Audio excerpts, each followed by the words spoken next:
In your first ever superbike race, did you feel the way you was ran off the track was you were paying your dues in your first race, or was that just racing?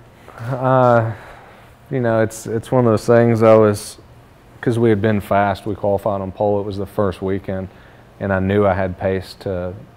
You don't always know if you can win, but I knew I had pace to be up front, and you know, battle for it. And yeah, I went in there, and it was one of those things. I didn't really do anything wrong. Max didn't do anything wrong. Just got kind of together, and ran off and came back on and started picking myself through people, and just got behind Zaus, and Zaus was right behind, I think it was Muggeridge. Muggeridge's bike blew up.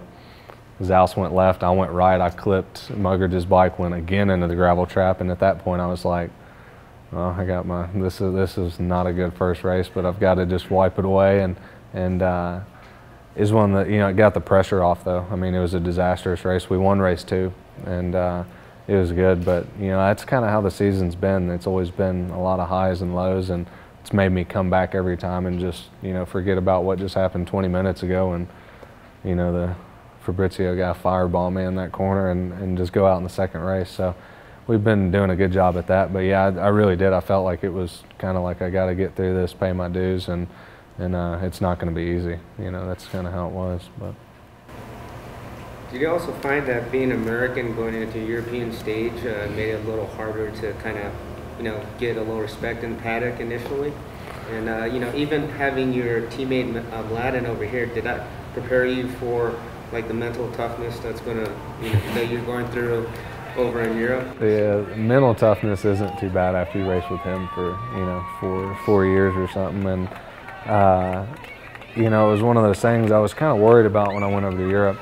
Luckily, like I said before, my riding style isn't the most prettiest style, but it's just the only way I can do it, and that attracts a lot of attention. And that's not something I like to do or want to do. It's just, that's when I ride, when I go fast, that's what comes out, and I don't even feel like I look like that on the bike. But that has got a very good rapport, I guess, with the European fans, and how I've ridden and how we've won some races. It's been pretty exciting. So it's helped me, because I don't have the most outgoing, you know, personality where, you know, they want to see, you know, the crazy stuff, people jumping out of their leathers, throwing it. And you know, I'm always, as soon as that race is over, I'm thinking of what I did wrong or what I can do better in an hour and a half, or what we need to fix with the bike. And I'm always thinking, and a lot of people, I think, misjudge it for being, as in, you know, it could be cocky or confident or just quiet or whatever, but I'm always trying to think about what to do. And you know, luckily I've had, because some of the Americans have had a hard time, you know, with the European crowd, but no, it's been good. And from the results to how exciting some of the races have been, I think it's gone over pretty well, and have made a couple fans for sure. Do you find your schedule more difficult now with a lot of flying different countries versus driving wherever you need to go in the United States to the circuit? And how do you really cope with that, like different time zones? Yeah, it's tough, because, you know, I mean, I've woken up in a plane and thought I was in a hotel room this year. I mean, I've already flown like 250 hours this year, and not a big fan of flying. I'm sure a lot of people know that, but I don't sleep good on planes, so it's really tough on me. It's getting better, but it's tough, but the way the series has gone this year, I definitely want to be you know, over there, and the professionalism, the way everything's ran, it's you know, it's where I want to be. It's just the travel is what I've had to get used to. I mean, there's a lot of traveling. I mean, I'm sure y'all been over there, you know how it is, but we fly from this to that time zone, and you never know what time it is. But you know, everybody, the best thing I've learned to do is, everybody says, oh, you got to try to sleep on, you know, this time you're going there, try to, you know, go to sleep at this time, and man, whenever you're tired, go to sleep. And that's what I try to do. I mean, there's no substitute for just sleep. So I'm getting better with the flying, and you know, the way the fans are and things like that. But it's been a big shock to me, because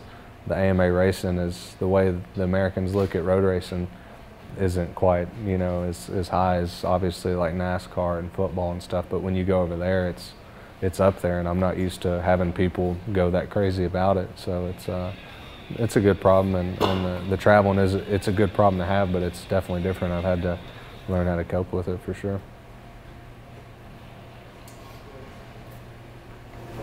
miss living in the States? You know, it's at first everybody goes through their kind of homesick part, but I've got my 2 mechanics that live with me that are good friends, and my cousin that travels with me, and it's made it a lot easier. It's one of those things, you know, it would help. It helps if you have, when you get thrown into something like that, if you have like a wife with you or you have good company, it makes it a lot easier. If I was by myself, I don't know if I could do it because it's just too foreign, it's too different.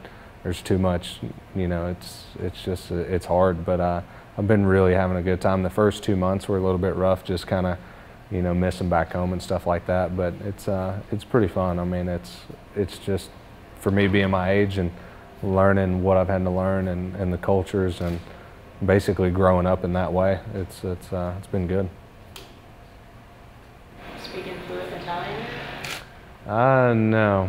I mean, I can say ciao, I can say pretty much all the bad words. I can read the menus, that's good. But no, it's funny because all the Italians are all like, oh, you know, you've been here, you know, this season and you don't know Italian yet. And I was like, I wasn't good in school and it's only been 4 months, so give me a break. And the problem is when they start talking Italian, they start talking 100 miles an hour, and I'll catch it when they're saying blah, blah, blah, Spies, and I'm like, okay, he's talking about me, what's he saying?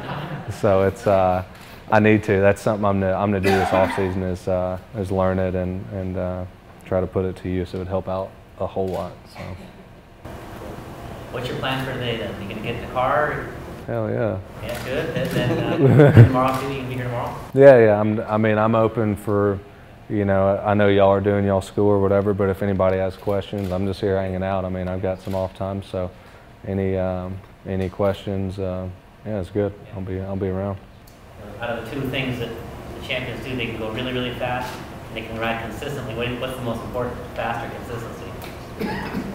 Yeah, I know. Well, tell me about it. Yeah. But that's what sets you I've seen it this year. Is we talk about you, Mladen's, the Rossi's, how you guys can set track records but not fall down, very little. You know, it's incredible. Most people, you're the fastest guys in the nation and the world, fall in the least. Yeah, I mean, I think it's a lot of, like I said, when learning, and it's even for me, and I think it's important for, you know, everybody here, for, you know, beginners to guys that are, you know, getting more into racing. When you're that far off, you know, you can't make it up like that.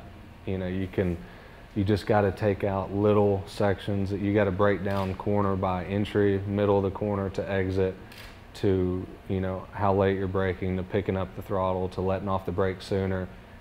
And just by doing every single one of those sectors like a millimeter better, by the time you get around on a 1.5-minute lap time, I mean, there's your second that you were trying to find, and, you know, then you get comfortable with doing that, and then you take it up to the next level.